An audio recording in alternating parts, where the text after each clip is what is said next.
Our next chord to complete our block of 3 that we need to be able to play these 4 songs at the end of the module, by the way you can choose the songs, just choose your favourite, is a D. And to make that D, the chord box is on screen, you go index finger on fret 2 on the G string, middle finger underneath but not on the string below, on the E, thinnest E string on fret 2 also. Notice that I'm close-ish to the fret marker, I'm not right in the middle of the frets. And then ring finger on fret 3 on the B string. And for this chord, we strum the bottom 4. Now I want to talk about the strings that we strum.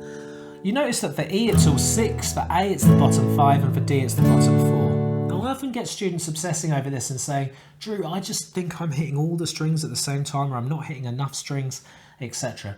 At the moment, it's okay. You should be aware that you need to strum those strings, yes. But what's actually more important for your development and your enjoyment of the guitar isn't necessarily strumming the right strings for the chord, but it's getting faster and more confident and knowing the 3 main block of chords off by heart. So please make that your focus. Strumming the right strings, as long as you're aware of what you should be doing, will fall into place as your strumming refines over time. Now, this is our D, so we'll strum the bottom 4. I'm going to turn on that metronome. And by the way, common sort of D problems is that the ring finger drops and it's kind of hard and you get muting on this string here. Or sometimes this index touches a string it shouldn't be. So just roll your wrist forwards if you can, bring your thumb further forwards, go onto your fingertip. If you feel your finger joint doing this, that's quite natural, that's just the muscles trying to learn what to do. One day they want to be locked, not like this, or sorry, unlocked, not like that, right? So just look to get on your fingertip and stay off that string. So we're going to take our D chord with the metronome and we're going to play it at 60, just 4 down strums. Here we go. 1, 2, 3, 4. D. 1, 2, 3, 4. I like to use my thumb for this. 2, but you can use a pick. 3, 4, whatever's comfortable.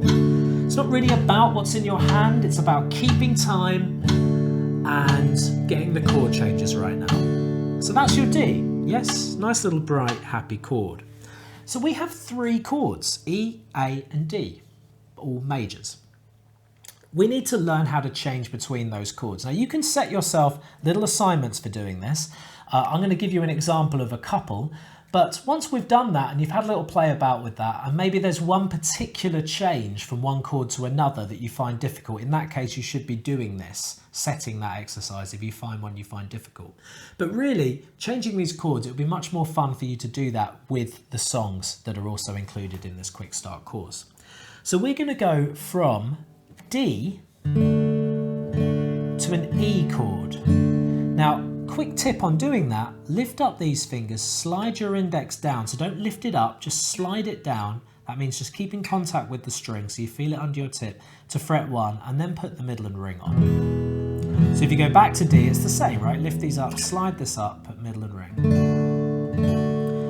D to A, there's no choice. You have to just lift everything up, squeeze those fingers in and put them down. Same with A to D, there's no real shortcuts.